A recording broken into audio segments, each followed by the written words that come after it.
Welcome to the Foreign Press Center. My name is Miranda Patterson, one of the media relations officers here at the FPC. Thank you for joining us. The purpose of today's briefing is to provide an update on the hostage situation and humanitarian aid in Gaza.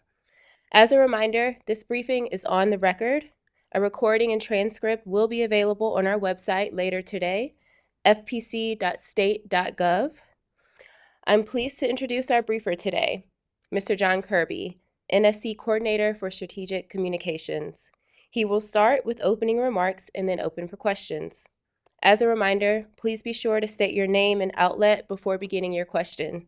And with that, over to you, Mr. Kirby.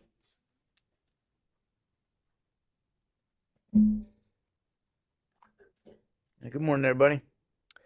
Just a few comments here at the top, and then we'll obviously take your questions. First, on the conflict in Gaza. We continue to stand firmly with the Israeli people as they defend themselves against the threat of Hamas, a truly genocidal threat posed by Hamas. Military assistance from the United States continues to arrive in Israel on a fairly regular basis, and it includes the sorts of weapons that the Israeli Defense Forces need most to continue to go after, particularly the leadership of Hamas. At the same time, under President Biden's leadership, we and our partners in the region are also, even after Hamas refused to continue the humanitarian pause, are flowing assistance into Gaza, including food, water, medicine, and fuel. Last week, we conducted a successful U.S. airlift of more than 54,000 pounds of medical items and food aid for delivery to the civilians in Gaza on U.S. military aircraft. Yesterday, we conducted another such airlift of some 36,000 pounds of food assistance and medical supplies. In coming days, you'll see additional support coming from the United States. We know there are more than 1 million displaced people internally in Gaza, and we know that they are in desperate need of this kind of help. The United States has been and will remain the single biggest contributor to UN relief efforts there, having provided more than $1 billion to support UNRWA's mission since 2021. We, of course, recognize that there has been a significant number of civilian casualties from this conflict. Innocent people killed and innocent people wounded, Israeli and Palestinian. Each one is a tragedy, and we mourn them all. And we know that each one leaves a hole inside a family that's grieving. So we're going to continue to work with our Israeli counterparts to help them be as careful and as deliberate as they can be in the prosecution of their operations. We believe they are receptive to this approach and that they are taking steps to remove innocent people from the crossfire in which Hamas all too willingly places them. As Secretary Blinken has said, how the Israeli Defense Forces conduct this fight matters. What also matters greatly is the return of all those hostages. Hamas ended the pause that saw more than 100 of those innocent people held hostage getting out. We want them all to get out, all of them, including, of course, our fellow Americans, and we are still working hard with our partners in the region to get that done. It's shameful what Hamas has done to these people, and all the more so that they have additional women and children they know and they won't let go. Not an hour goes by where our team is not working on this, not one single hour. That is not going to change until we get everyone back with their families where they belong. Now, speaking of where things belong, I'm sure many of you saw yesterday that the U.S. government took additional action to go after Russia's defense and materiel sector, to disrupt the Kremlin's access to the tools it uses to perpetrate its illegal war against Ukraine. The Department of the Treasury sanctioned a network of 9 entities and 5 individuals who have been involved in procuring electronics with military applications for Russian end users. The Department of Justice also unsealed 2 separate indictments against the leader of this network for his years-long scheme to unlawfully export sensitive military-grade technology from the United States to China and Russia.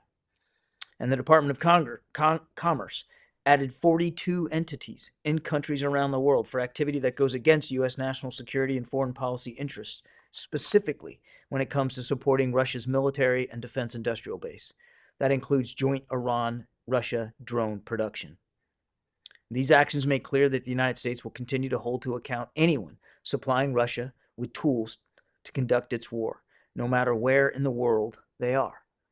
At the same time, we want to make sure that Ukraine has what it needs to defend itself against Russia's war. President Biden will be meeting virtually today with other leaders of the G7, where I can assure you he will stress our commitment to providing support to Ukraine, especially as they enter into these dangerous winter months.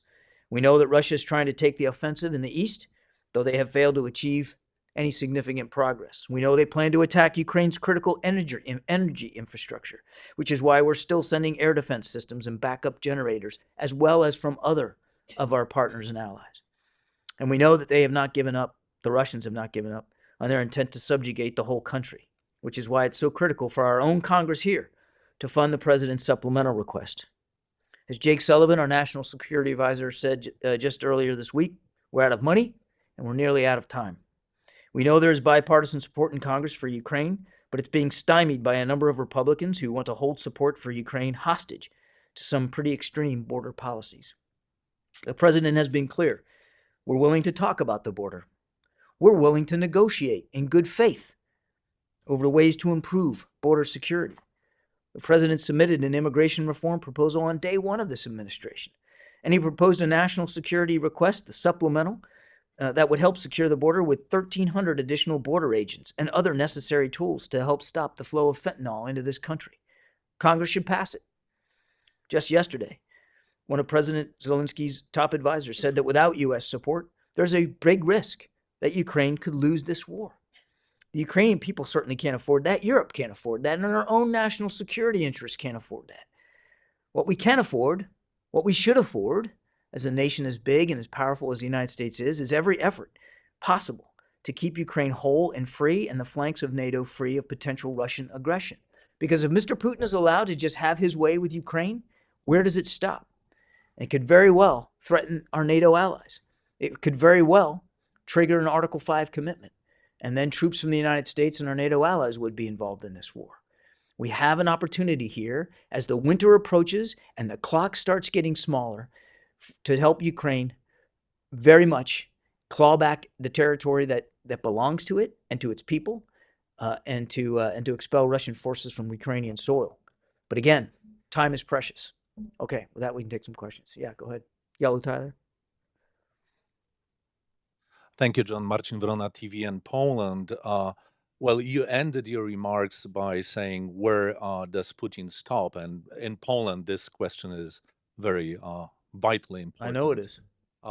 So there is a full diplomatic offensive of Ukrainian officials in Washington now. And it's, of course, all about the aid for Ukraine.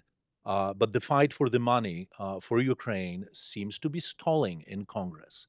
So how confident are you that you will not run out of money? How confident are you that there will be no impasse at some point, that an agreement will be reached, at the Capitol Hill? I can't handicap it. I can't give you odds here. What I can tell you is that if we don't get relief, if Congress doesn't act on the supplemental request that the president submitted, and we don't get additional funds appropriated to support Ukraine by the end of this year, which means by the end of this month, we won't have the resources to continue to help Ukraine, at least not from the United States. And it's important to remember that the United States is virtually leading the effort internationally to continue to support Ukraine. A lot of other countries are looking to us for that example, for that leadership. And we're the biggest contributor of any country to Ukraine's security and other economic needs. And if we just pull the plug, the effect that might have on other countries and their ability to support Ukraine could be well nigh disastrous. And it's a gift to Vladimir Putin. It's a big old Christmas gift to him, because he'll get exactly what he wants. He thought by invading Ukraine he could divide the West, fracture us. All he did was strengthen us and improve our resolve and our determination. And that resolve is still there. It's certainly still there, but from President Biden. And I would argue that it's actually still there with the majority members of Congress, both chambers, both parties. But we're talking about a small number of Republicans here that are basically holding that assistance hostage because they have some border policies that they want to ram through.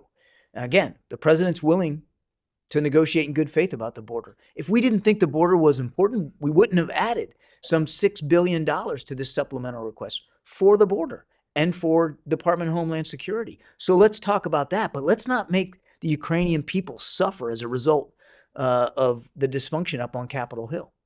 Now, John, pulling the flag, how would this affect countries like Poland if there is no more money for the Ukrainian aid? Countries that are on the eastern flank of NATO. How would this affect us? I mean, the money that we're talking about is for supporting Ukraine. I can't speak for what Poland will or won't do. Well, look, I mean,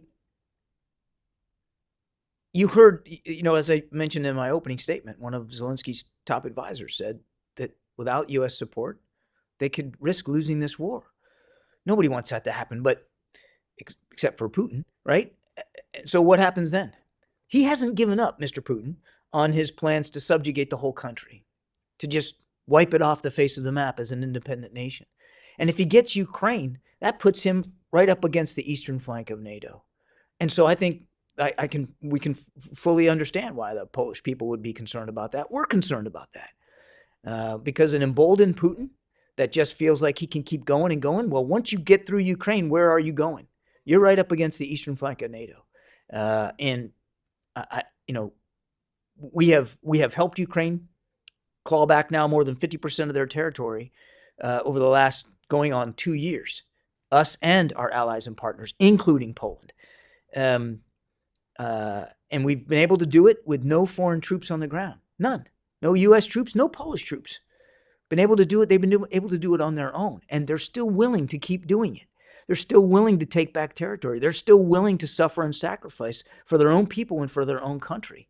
And the message that this sends, if we can't get additional funding, is, well, you're really on your own now because you're not even going to get any support economically or from a securities perspective to do that. This is a dangerous time, particularly on the calendar, not just because we've got this activity on Capitol Hill and we've got a deadline of the end of the year here in terms of our appropriations, but it's a dangerous, particularly time on the calendar in Ukraine. As I said in my opening statement, winter is fast approaching, and we know. I went to the podium a few weeks ago and downgraded some information that we had about Putin's deliberate intentions to weaponize energy, to go after critical energy infrastructure in Ukraine, to once again make victims yet again the Ukrainian people in the coldest months of the year.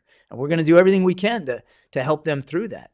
But our ability to help them through that very much depends on support from Capitol Hill. Yeah. Go ahead. Good morning, Mr. Kirby. Igor Nemushin, RIA Novosti, News Agency, Washington Bureau, Russia. So 2 questions, please. So the first one is, what are the certain steps that the U.S. administration is doing right now on its own with its allies and partners as a contingency plan, to prevent any serious disruptions in security assistance to Ukraine? So if Congress does not pass supplemental bill. And the second one is a follow-up. Based on the White House assessments, do you believe that Ukraine has capabilities that are sufficient right now to continue fighting without U.S. security assistance, supported only by other allies? Thank you. I kind of answered the second question, but I'll just do a quick recap. On the first one, you heard Mr. Sullivan talk about this on Monday. If we've come to an impasse and we aren't able to get additional appropriated funds, we'll do what we can. But what we can do is going to be severely limited compared to what we have been able to do over the last couple of years in terms of supporting Ukraine. I'm not going to speculate about what that'll look like. And I can't speak for our partners either, to your other question. They'll have to speak for themselves and what they'd be willing to continue to support in terms of Ukrainian security assistance. I can tell you that, and as I said earlier, the president's going to be speaking with the G7 leaders today, and I have no doubt that this will be on the agenda. They have been united and resolved. NATO has been united and resolved in terms of continuing to support. And countries, even in the Indo-Pacific region, they've been united and resolved to helping support Ukraine. We would like to see that support from them continue.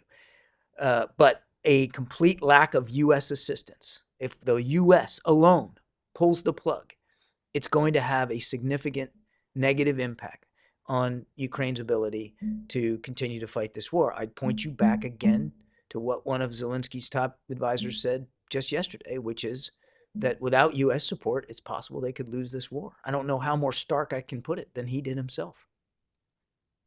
Yeah. Hi, good morning, Mr. Kirby. Lamia Rizgi from Al Jazeera. The US Navy just shot down a drone from an area in Yemen controlled by the Houthis. How serious are these kind of attacks, and what is US assessment on them? Another question regarding the pause in Gaza. Should we expect any other pause soon? Can you update us on the talks regarding this pause? Thanks. I haven't seen this latest report of a recent downing, but obviously there's been quite a bit of activity. It's okay. Let me finish.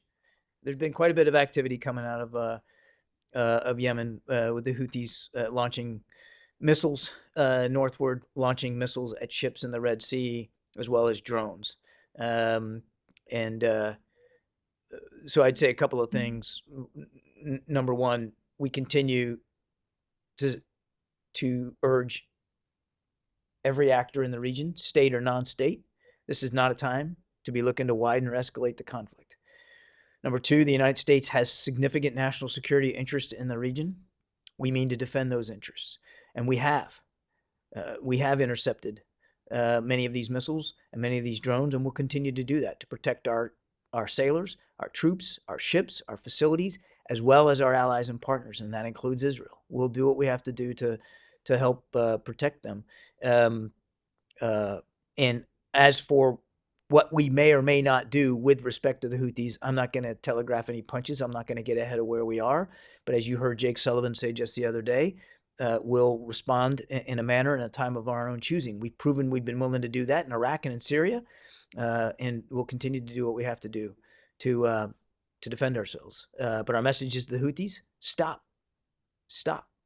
On your second question about the pause, I wish I could give you odds on this. I can't. All I can tell you is, as I said in my opening statement, we're going to work this hour by hour. The pause allowed for a release of 100 people.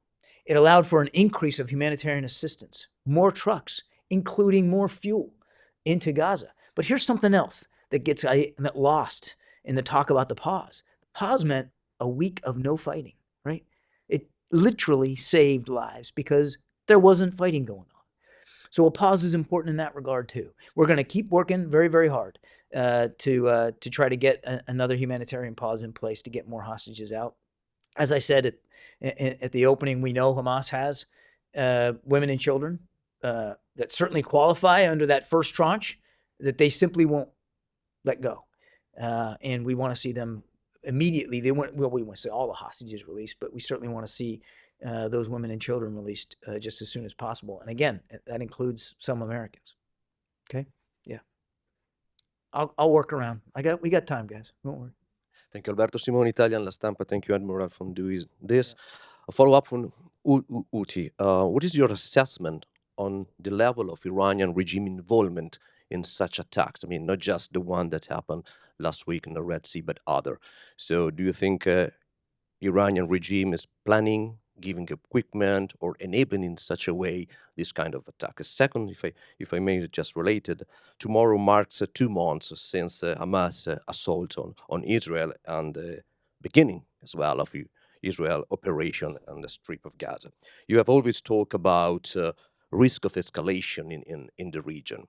So 2 months later, is today that risk higher or lower of a regional conflict? Thank you.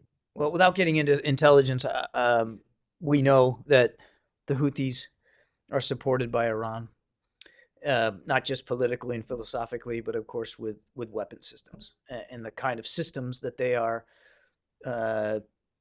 weapons that they are using, missiles and drones, are all supplied by Iran. So Iran is absolutely complicit here in what the Houthis are doing. Again, I won't speak about specific intelligence matters, but as Jake Sullivan said, I think better than I could on Monday, the Houthis their finger may be on the trigger, but The gun in their hand was provided by Iran, pure and simple. And as for your second question about escalation, again, I go back to what I said earlier. Our message to any actor in the region, state or non-state, is don't escalate, don't widen, don't deepen this conflict. I don't want to discount the attacks that are going on outside of Gaza, on our ships, on commercial ships, on our troops and our facilities in Iraq and Syria. And I don't want to discount the rocket activity that continues to happen across the border with Lebanon and northern Israel. Those things are all worrisome. They're all of a concern to us. That said, we haven't seen any, right to date anyway, we haven't seen another actor jump in with both feet to help Hamas. So we're going to continue to send a strong message through additional force posture in the region, carrier strike groups, air missile defense, additional aircraft squadrons, and our willingness to use those capabilities to defend ourselves, to make it clear to actors in the region that we take very seriously our national security interest there. I'll go to you, and then I'll start working my way back. Go ahead. Thank you very much, Janelle Dumalaon from Deutsche Welle. Sir, the IDF has called an alleged 2-to-1 ratio of militant to civilian deaths tremendously positive. Should the U.S. government take this as a sign that Israel isn't taking U.S. warnings to protect civilian lives in Gaza seriously? I would tell you, as I said at the top, almost from the very beginning of this conflict, we've been talking to our Israeli counterparts certainly about the support they're going to continue to get from the United States as they battle against Hamas, but also that as democracies, fellow democracies, we know we have an added burden here to protect innocent life and to try to conduct military operations in a way that minimizes impact to civilian life as well as civilian infrastructure. And we have been talking, again, to our Israeli counterparts about that since the beginning, and they've been receptive to those conversations. And they have taken steps to try to minimize civilian casualties. I mean, just in the last few days, dropping leaflets and making available maps of localities where people shouldn't go and where it would be safe to go. That is in a nature of telegraphing your punches. That's something not a lot of modern militaries would do. Lay out a map and say, here's where you don't want to be. That there's a certain amount of risk that the Israeli Defense Forces are taking by doing that. And we understand that. The right number of civilian casualties is 0. And I'm not going to stand here and pretend that there haven't been many, many thousands of innocent people killed from this conflict. Israeli and Palestinians, certainly in Gaza. Many, many thousands in Gaza. And many thousands more injured and wounded as a result of the military fighting. There's also been more than 1 million people internally displaced inside Gaza. I mean, as the Israelis operated in the north, they allowed for humanitarian corridors to the south. People took them up on that. So now they've got hundreds of thousands of additional people in the south. As they begin to look at operating in the south, that's an added burden on them to make sure that they don't put those same civilians they asked to move from the north to the south in greater danger in the south. And they understand that. So I won't speak for the Israelis, their military operations or their specific tactics, but I would just tell you that we're not going to stop making sure they know that we support their efforts to go after Hamas, legitimate. They have a right and a responsibility to protect themselves against terrorist threats. At the same time, continuing to urge them to be as precise, careful, cautious, and deliberate as they possibly can be. Yeah, in the back there. I'll get you. We got a half an hour. There's plenty of time. Diyar Go ahead. Kurda, Ruda Media Network. The first question, has the Saudi Arabia requested the United States to show any restraint in response to the Houthis' attacks in the Red Sea?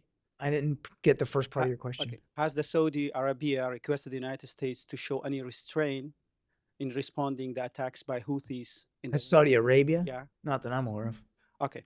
Then this week, the Arab Muslim countries delegation will be here in Washington, D.C., and they take a proposal to end the war in Gaza. will the United States take this proposal into consideration, and in what circumstances the United States support the permanent ceasefire in Gaza? I'm not going to get ahead of a meeting that hasn't happened yet or a proposal that hasn't been articulated yet. I'll just tell you that we do not support a ceasefire at this time. And I think it's important that we talk a little bit about what we mean. When we talk about a permanent ceasefire, that is a step that you take in advance of ending a conflict. Both sides lay down their arms, and it's a sign that we're going to get into some sort of negotiations to end the conflict. We don't support a permanent ceasefire at this time. A ceasefire that would benefit Hamas, allow them time to refit, resource, retrain, and regroup for additional attacks on the Israeli people. It also would pretty much validate what they did on the 7th of October. We do support continued humanitarian pauses, which are localized, specifically designed for certain purposes, such as the one we had in place for a week, which allowed aid in, hostages to get out, and are tailored to meet those kinds of purposes. So we do support additional humanitarian pauses, and as I said earlier, we're going to keep working with our partners to see if we can get that humanitarian pause back in place. And my last question, what do you have to tell me about the militia groups' attacks in Iraq? Do you blame Iraqi government for these attacks? Because some of the groups who are attacking you and threatening you to departure, the U.S. forces in Iraq, they are part of the government. We know that the attacks are coming from groups that are backed by Iran and so supported by, resourced by the Revolutionary Guard Corps. Yeah, right there. Yunus Paksoy, CNN Turk. The United States, for the past month or so, has been talking quite frequently about the day after in the post-war Gaza. You've been saying that there should be a security mechanism acceptable to the international community, Gazans, and Israel. Yeah. And that could be international forces as well. But as recent as yesterday, Prime Minister Netanyahu said that it should only be the IDF and indefinitely. So who's going to stop Israel from basically a de facto land grab? Is it the United States, or what's the nature of the conversations that you're having with the Israeli government about this? I'll just tell you, nothing's changed about our views, and the vice president was recently in the region making those views clear. We do not support an Israeli reoccupation of Gaza.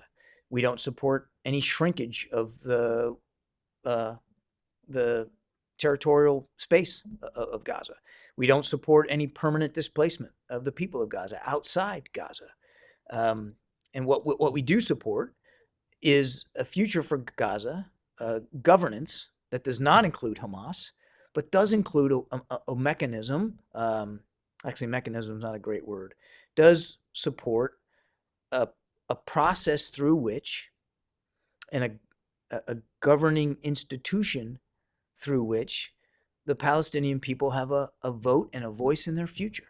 We believe that one step in that direction, a good step in that direction, would be a reformed Palestinian Authority, a revitalized Palestinian Authority that is more credible to the Palestinian people. That's what we believe. Yeah, go ahead. Admiral, thanks so much for coming here. Alex Raffolo from News Agency Turan. Let me go back to Putin briefly and get your quick thoughts on his trip to the Middle East and potentially hosting Iranian president tomorrow. Of course, there's implications both on Gaza and Ukraine. Broadly speaking, do you sense any sort of like geopolitical trolling, if you want, here? So him trying to capitalize on the anger in the Arab world by positioning himself as an opposition to the West and Western narrative in both wars. I have second topic after. You said what? I have second topic after. Look, I'll let Mr. Putin speak to his travel habits. I don't. I would just tell you that he obviously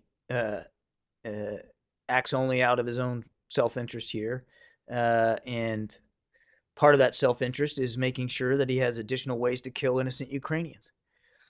And some of the way that he does that is through the use of Iranian drones. So, like, again, I don't know what he's going to talk about in Tehran, but it's certainly not implausible that it would include methods in which this defense relationship between their two countries can be improved, which is not only not good for the Ukrainian people, but it's certainly not good for the region. An Iran that can avail itself of Russian military capabilities and therefore become more lethal and more dangerous to its neighbors. Obviously, that's not good for the Middle East. But we're focused on this. We have taken action through sanctions to hold both Iran and Russia accountable for this burgeoning defense relationship. We'll continue to do that. And that's why it's important, even more important, his visit to the Middle East. As background, even more important, that Congress work with the administration to pass the supplemental request, which, oh, by the way, includes additional funds for Ukraine and additional funds for Israel. Because the runway for our support for Israel also is growing shorter if we don't get support from Congress for that additional security assistance. Thank you. My second topic on press freedom, particularly American journalists that are arrested in Russia. Can you fill us in on what you guys offered to the Russians that they rejected a couple of No. days ago? No, All I'm right. not gonna And do that. then adjacent to that, Arif Yarel reporter, second American citizen that has been arrested in Russia. Is the president aware of her case, and what does he think about designation, or her being designated as wrongful? That's going to be up to the State Department, as you well know, because you cover that building. They have their own process for determining wrongful detentions. I'm not going to get ahead of the State Department and their process. That's really a question better put to my colleague over there at the State Department. I would just say, broadly speaking, the president has remained very, very focused on the cases of wrongfully detained Americans overseas. And we have worked very, very hard to bring home now more than 35 wrongfully detained Americans from around the world. We are certainly mindful of Mr. Whalen's case. Years and years now, he's been wrongfully detained in Russia. And of course, Mr. Gershkovich from the Wall Street Journal, who was doing nothing but being a reporter, doing his job. These espionage charges are trumped up, false, ridiculous. And we're going to do everything we can, continue to do everything we can to find a way to bring both of those gentlemen back home with their families where they belong. And I would tell you, as I think in the nature of your question alluded to, we have made a serious proposal to the Russians for both gentlemen. And they have refused to act on it. So we're just gonna keep our shoulders to the wheel. We're gonna keep trying. They need to be home with their families. And President Biden takes this responsibility as commander-in-chief very, very seriously, as he's proven in the past. He's willing to make the difficult decisions that it might require him to make to get them released. Prisoner swap proposal or something else? I'm not going to get into the details of it. I think you can understand why I wouldn't negotiate in public. The less I say about these proposals, the better chances that they might have to get some traction. But it would not be appropriate for me to negotiate here for their release in public. We're going to focus on this literally every day. That hasn't changed, and it's not going to change going forward. We know their families, particularly at this time of year with the holidays approaching, going to be a particularly sad time for them. For the Whalen family, I mean, now it's a decade, and they deserve to be reunited with Paul. The Gershkoviches deserve to be reunited with Evan, and we're just going to keep working at it as hard as we can. We have to. We absolutely have to. Yeah, and the yellow tie back there. Thank you, Admiral Kirby. This is Mushfiqul Fazal representing Just News BD and South Asia Perspectives. Moscow recently accused U.S. Ambassador Peter Hash, U.S. Ambassador in Bangladesh, for interfering Bangladesh internal affairs. As you know, Ambassador Peter Hash very much engaged to restoring, to holding a free, fair, and inclusive election with the political parties, civil societies, and the other stakeholders. And he expressed his security concern in Bangladesh as regime. He's facing violent rhetoric from the Bangladesh regime people. So what is your response about the Russian accusation and his safety and security in Bangladesh? And I have one follow-up. Of course you do. I mean, look, back in the Navy, we had a single two-syllable word to describe an allegation like that, which I will spare you from. I'll just tell you that it's absolutely false. And the Russians know it's false. This is just classic Russian propaganda. They know it's false. We want the same thing the Bangladeshi people want. That's free and fair elections. And that's what the ambassador was, and his team was and will continue to work with all sectors of Bangladeshi society, including civil society, including engagement with opposition parties and individuals, as well as the sitting government, to work hard to make sure that the democratic aspirations of the Bangladeshi people are respected. That's what we're doing. Yeah, thank you, Admiral. India, China, and Russia, according to India Today reports, they are on the same side to back Bangladesh authoritarian prime minister. And Bangladesh regime is moving ahead another one-sided election, crackdown on opposition and putting opposition in the jail. So are you stepping back from your position as you said that you will take all necessary steps to hold a free, fair, and credible election in Bangladesh? We believe in a free and fair election in Bangladesh, and we'll continue to make that case. We don't take sides in foreign elections, and that doesn't change in Bangladesh's case either. We support a free and fair election. We're going to continue, as the ambassador and his team will, to do what we can to support that basic aspiration of the people of Bangladesh. Yeah, over there. I go to you, and then to you two in the back. Yeah. Thank you so much, sir. This is Jahan Zaib Ali from Airway News TV, Pakistan. Sir, United States and Western Union, European Union, have designated Hamas as a terrorist organization, but the United Nations does not consider Hamas as a terrorist organization. Is it a concern that a world body does not consider Hamas as a terrorist organization? And secondly, sir, We hold them as a foreign terrorist organization. That's our policy, and we've added, as you know, additional sanctions on Hamas in just recent weeks. so secondly, it's about India's failed assassination attempt on the Sikh Khalistani leader Gurpatwant Singh Pannu. Deputy NSA was in India and met with the Indian foreign minister and talk about this. What kind of response you are getting from India on this assassination? I'm not going to talk about diplomatic conversations. As you know, this is a matter of under investigation. We've taken it very, very seriously. We've conveyed our very serious concerns to our Indian counterparts. They have said that they've launched an inquiry and an investigation. We think that's a good step. Obviously, we want to see that investigation be as credible and transparent as possible, and that people that are responsible for these attacks are held properly accountable. And I have to leave it at that. In the back there, yes, with the gray. There you go. Thank you. Derek Gersner, Russia's RIA Novosti news agency. If the United States Congress fails to support the supplemental package today, do you think that this will eventually bring closer the prospect of peace talks between Russia and Ukraine?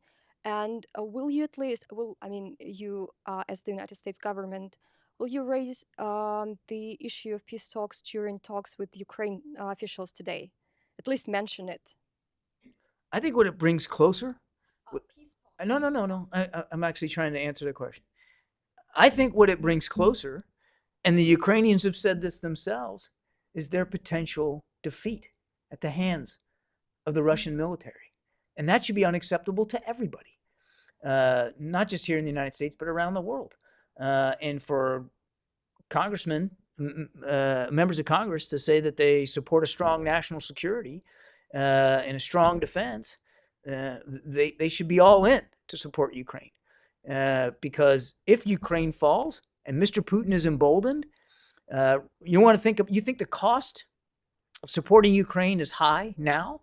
Think about how much higher that's going to be, not just in national treasure, but in blood, American blood, if Mr. Putin gets his way and then starts to threaten NATO.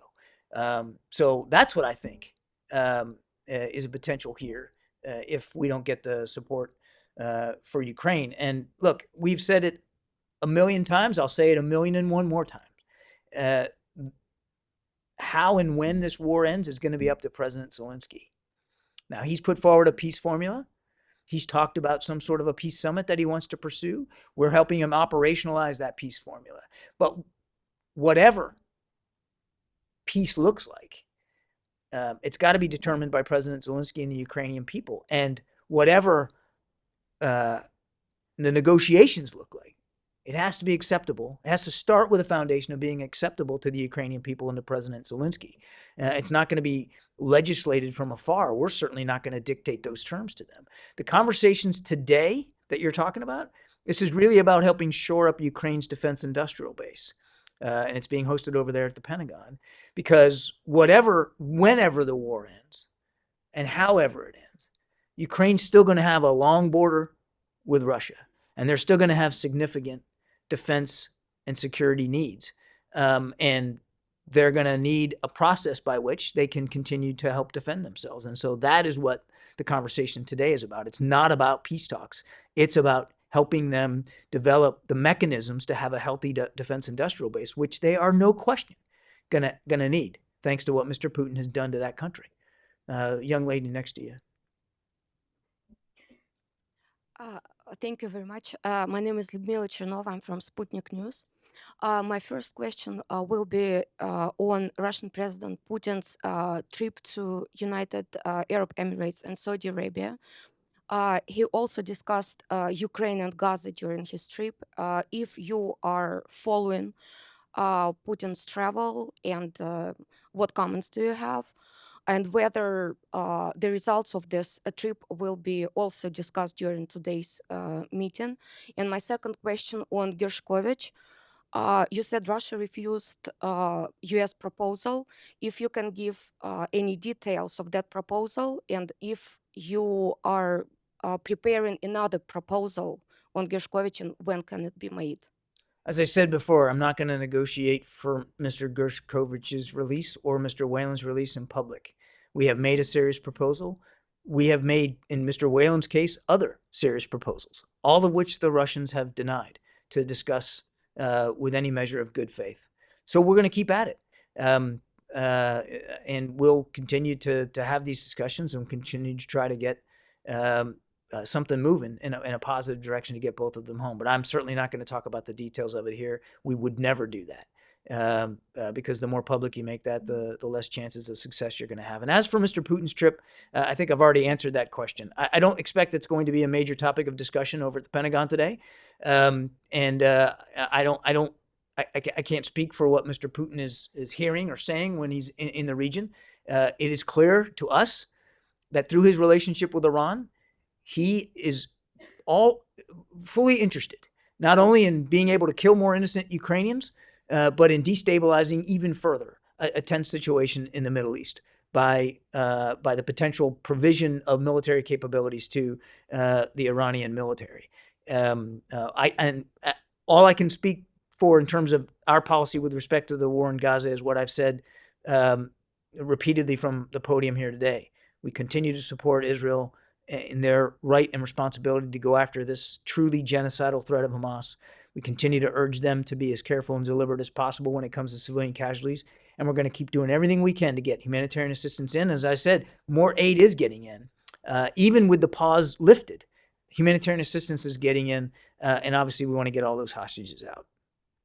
Yeah, over here. Hi, Dan Rivers from British TV, ITV News. Has Israel engaged in meaningful talks with the US about a sort of post-conflict vision for Gaza? We have talked with our Israeli counterparts for quite some time about post-conflict Gaza. The president raised it in his meeting with the War Cabinet on the 17th of October when he went to Tel Aviv. The vice president raised it in her discussions over the weekend, and certainly at various other levels, including at Mr. Sullivan's and Secretary Blinken's level. He just finished a third trip to the region. It obviously was a focus of those discussions. So yes, they're engaged in meaningful discussions about this. And has that tempo increased recently? There's been reporting suggesting it has.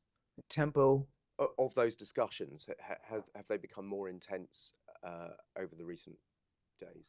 I don't know that I'd describe them as more intense. I would say that we have had and will continue to have discussions with them about what post-conflict governance in Gaza needs to look like. I wish I could sit here and tell you we had all the answers. Part of the reason we're having these discussions is because we don't have all the answers. And the more time that elapses, the more we realize we've got to continue to work at that problem set. there's a lot more questions than there are solutions right now, but that doesn't mean it's not a conversation worth having and continuing to have, which we'll do. As I said earlier, while I can't tell you perfectly today what it needs to look like, what we can tell you is what we don't want it to look like, and the vice president, I think, very clearly articulated that over the weekend.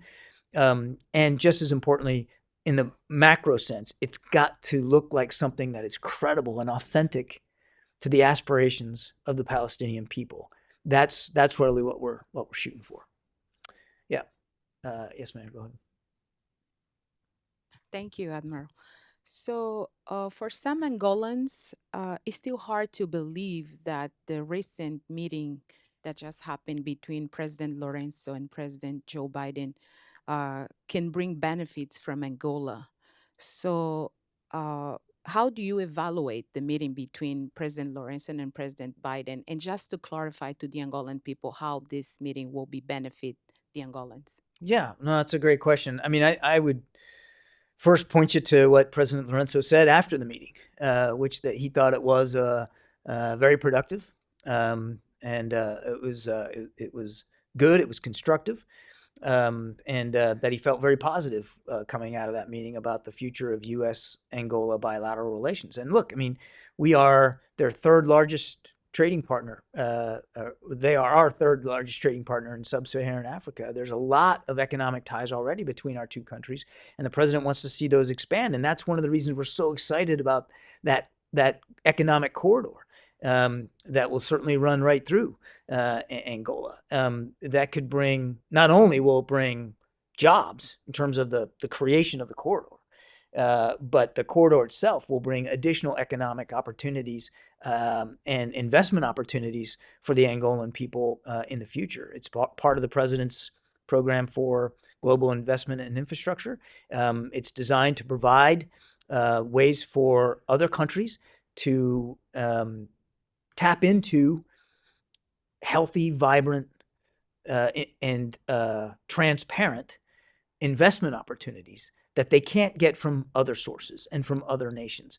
And so we're excited about it. The president was excited about it. They had a long discussion about it in that meeting. So as far as we're concerned, there's a lot of opportunity here, a lot of positivity in the bilateral relationship. And on Zimbabwe sanctions, this Biden administration still thinking or studying or looking for more ways to evaluate the situation in Zimbabwe regarding the sanctions. I know Biden's administration decided to continue the sanction, and these sanctions have been affecting a lot the Zimbabwean people, even though it's not targeting to the people, but it's affecting the people. Is any way this administration's reconsidering to evaluate the situation in Zimbabwe in order to lift the sanctions? I really don't have an update today on sanctions reviews for Zimbabwe, but I would point you to our State Department colleagues who might be able to get you more information on that. But I have nothing to announce or speak to when it comes to that today. I got time for just a couple more. Yes, ma'am, in the middle there. Thank you. Sarah Canals from Spain, Cadena Ser, Spanish radio. There have been growing diplomatic tensions between Spain and Israel recently after Spanish Prime Minister warned Netanyahu about respecting international law. Has the U.S. talked to the Spanish government about it? Is it a concern that Israel's military operations are triggering such tensions amongst European allies? And then also on Ukraine, very quick question. If Congress doesn't manage to pass funding, I know you don't want to speculate about what this would look like on the ground, but is the US working on a plan B on that specific scenario? Mr. Sullivan talked about this yesterday. We need this funding. And as our Office of Management and Budget Director, Shalanda Young, put, I think, very succinctly in the letter to Congress, there is no other magical pot of money to pull from. There is no other place to go. Without the funding, we will not be able to provide security assistance and other economic and financial assistance to Ukraine. There's no other place to go. Now, Jake said it himself, well, we'll do what we can with what we have left. But as I said, that takes us to the end of the year and not much else. So we need this funding from Congress. On your first question, about Spain. I'm certainly not going to talk about diplomatic conversations one way or the other. And Spain should speak for itself and its bilateral relations with Israel or any other nation for that matter. That's not for us to get involved in. Spain is a key NATO ally. We're grateful for the support that Spain continues to give the United States military, particularly in terms of the home porting of destroyers there on Spanish soil. Spain has been a tremendous ally and partner when it comes to supporting Ukraine as well. But every nation has to speak for itself here when it comes to what's going on in the Middle East. And I would respectfully, point you back to our Spanish colleagues to speak to their relationship with Israel. All I can do is speak for our relationship with Israel, which I've been doing here for much of the last hour. Yeah. Yes, ma'am. Next to her, right there. Yeah. And then I'll come over here for one more. I'm Jia from China's Caixin Media. My first question is about in the call yesterday between Secretary Blinken and Chinese Foreign Minister Wang Yi, did the two sides reach any consensus about, or did they discuss any room for coordination in terms of mediation efforts in the Gaza crisis? And also, NATO Director General Stoltenberg warned recently that the West might be expecting some bad news from the Ukrainian front. So specifically, according to the U.S. evaluation, what kind of bad news is most likely to come out? I'm not. I won't speak for our Ukrainian partners and what they've been doing. President Zelensky has said himself that the counteroffensive hasn't achieved the kind of success that he had hoped it would succeed over recent weeks and months. But he has also made it clear that they're going to stay at that effort. And there is still fighting along that front from east all the way to the south. And it's important, again, as I said before, as the winter comes and it gets harder for armies to move on the ground. And yet we know the Russians are going to continue to try to stay on the offense or to pursue an offensive strategy. It's all the more critical right now on the clock that Ukraine gets the support that it needs. Now, on your first question, I certainly won't speak for Secretary Blinken in his phone call. I think you can understand that what we have said in the past is that if China can be helpful here in terms of Israel's fight against Hamas, then as we have said with many other countries, we would certainly welcome a discussion about that if they want to use or can use their influence in the region, for instance, their relationship with Iran, to make it clear to Iran that their destabilizing activities and their support for groups like Hamas and Hezbollah and the Houthis are only raising tensions and are unacceptable. I mean, that would be helpful, but I certainly would let our State Department colleagues speak to the details of that conversation. Does that answer your questions? Yep. Over here. Yes, ma'am. We'll make you the last one. Thank you. I'm Annalise Nielsen, Sky News Australia. So Israeli prosecutors say they're facing some significant challenges gathering evidence to move ahead with prosecutions for those Hamas fighters who used rape as a weapon of war on October 7th against Israeli women.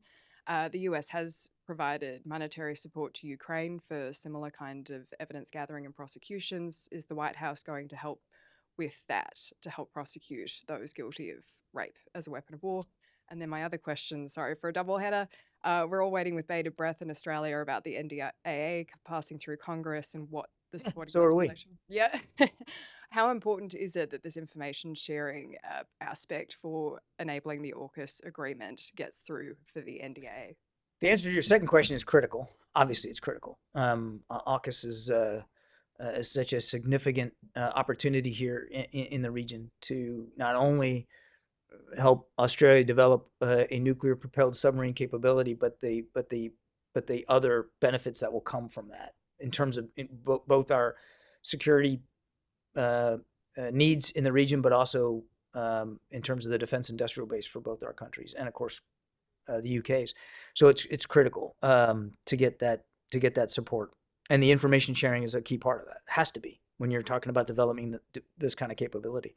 On your first question, I don't know. Honestly, I don't know of any plans to do that, to help to financially assist in the prosecutorial efforts. So we can take that question and see if we can get back to you with a better answer. I'm not aware of any efforts to do that. But you heard the president speak about this yesterday, the sexual assault and violence that had been perpetrated by Hamas on innocent women and children. It's despicable. And the Israelis, again, not only have every right and responsibility to go after Hamas leadership, but every right and responsibility to look into this and prosecute those war crimes. But again, I'll just have to go back to you and see if there's anything that we're doing financially to support. I don't know. Okay. All right, guys. That brings me to the end of the hour. I'm going to have to run, but thanks very much. Appreciate it. Thank you.